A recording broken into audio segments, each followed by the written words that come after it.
മണ്ണാകുമീ ശരീരം മണ്ണോടു ചേർന്നാലുമേ, മണ്ണാകുമീ ശരീരം മണ്ണോടു ചേർന്നാലുമേ, കാഹളം ധ്വനിച്ചിടുമ്പോൾ തേജസ്സിൽ ഉയർക്കുമേ, കാഹളം ധ്വനിച്ചിടുമ്പോൾ തേജസ്സിൽ ഉയർക്കുമേ. വിശുദ്ധരെല്ലാരും വിൺ തേജസ്സിലെപ്പോഴും, വിശുദ്ധരെല്ലാരും വിൺ തേജസ്സിലെപ്പോഴും, കർത്തൻ തന്റെ സന്നിധിയിൽ എന്നും മോദിക്കും, കർത്തൻ തന്റെ സന്നിധിയിൽ മോദിക്കും. പൊന്തള വീതിയിൽ പുതിയ ശാലയിൽ, പൊന്തള വീതിയിൽ പുതിയ ശാലയിൽ എൻ പ്രിയനോടു ചേർന്നു ഞാനും പാടിയുലാവിടുമേ. എൻ പ്രിയനോടു ചേർന്നു ഞാനും പാടിയുലാവിടുമേ.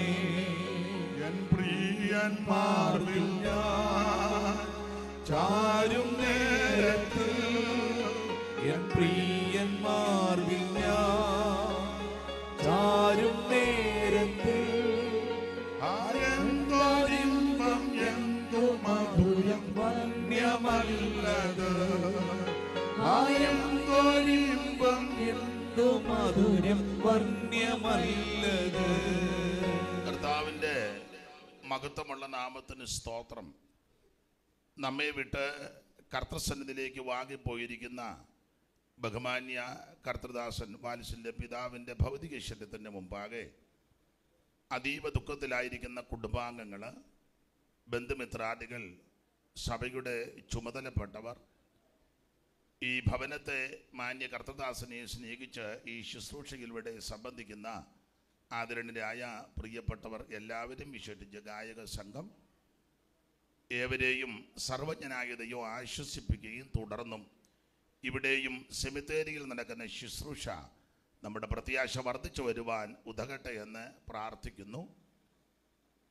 എൻ്റെ മകൻ്റെ ജോഷുവായുടെ അധ്യാപകനും കൂടാണ് പ്രിയ റജി സാറ്. എളിയവരുടെയും തിരുവല്ല ഹബ്രോൻ ചർച്ചിൻ്റെയും ദുഃഖം ഈ തരുണത്തിൽ പങ്കുവെക്കുന്നു. വേർപാട് ഏത് സമയത്ത് ആര് ഏത് പ്രായത്തിലുള്ളവർ കടന്നു പോയാലും അവരോട് ബന്ധപ്പെട്ട് നിൽക്കുന്നവർക്ക് അഗാധമായ ദുഃഖമാണ്. അതുകൊണ്ട് ദുഃഖിതരായിരിക്കുന്ന പ്രിയപ്പെട്ടവരോടുകൂടെ എളിയവനും പങ്കുചേരുന്നു. എന്നാൽ നമ്മുടെ ദുഃഖത്തിന് വ്യവസ്ഥയുണ്ട്.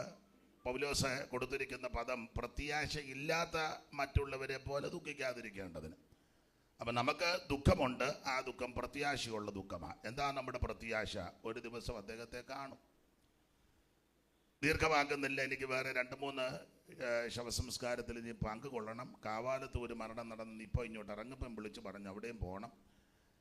പൗലോസ് പറഞ്ഞ വാക്യം നമുക്കെല്ലാം വളരെ പരിചിതമാണ്. എനിക്ക് ജീവിക്കുന്നത് ക്രിസ്തുവും മരിക്കുന്നത് ലാഭമാണ്. ഒരു ദൈവ പൈതലിനെ സംബന്ധിച്ച് മരണം ലാഭമാണ്. എന്താ ലാഭമാകാൻ കാരണം? ഒന്ന്, ഈ താഴ്ചയുള്ള ദ്രവത്വമുള്ള ബലഹീനമായ ഈ ശരീരം മാറി നമുക്കൊരു പുത്തൻ ശരീരം ലഭിക്കും. എന്ന് പറഞ്ഞാൽ ഇനി ഇദ്ദേഹം ഉയർത്തു വരുന്നത്, ക്രിസ്തുവിൽ മരിച്ച വിശുദ്ധന്മാർ ഉയർത്തു വരുന്നത് ചിലർ പഠിപ്പിക്കും പോലെ പട്ടിയായിട്ടും പൂച്ചയായിട്ടും കോഴിയായിട്ടും കൊക്കായിട്ടൊന്നുമല്ല.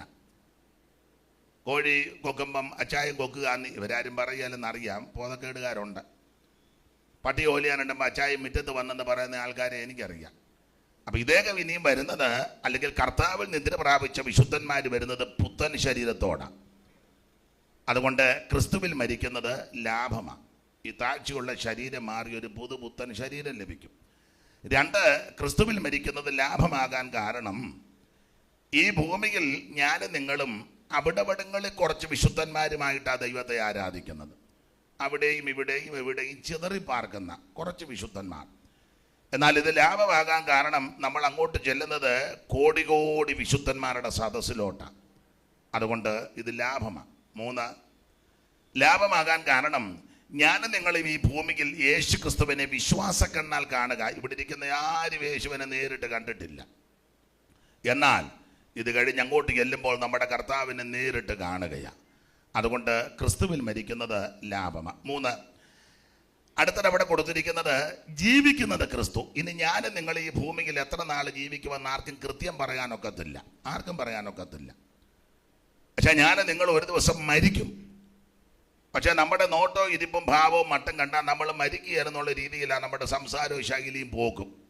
എല്ലാവരും മരിക്കും. ഞാനിപ്പോൾ വന്നപ്പോൾ നോക്കി പലതും പരുവക്കേടായി. പേടിക്കാൻ പറഞ്ഞതല്ല, പരുവക്കേടായി. ഇരിപ്പ് കാണുമ്പോൾ അറിയാം.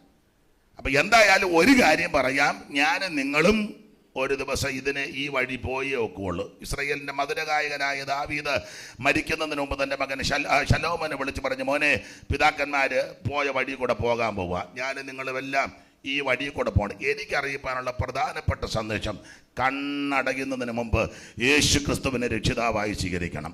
മറ്റൊരുത്തനും രക്ഷയില്ല, യേശു ക്രിസ്തു മാത്രമാണ് രക്ഷകൻ.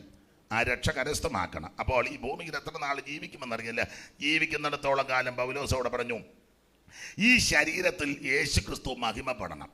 ഇത് മദ്യത്തിനും വെറുക്കൂത്തിനും പുകവലിക്കാനും ലഹരി പദാർത്ഥത്തിനും മറ്റ് പാപകൃതികൾക്കല്ല ഈ ശരീരം. ഇത് ദൈവത്തിൻ്റെ മന്ദിരമാണ്.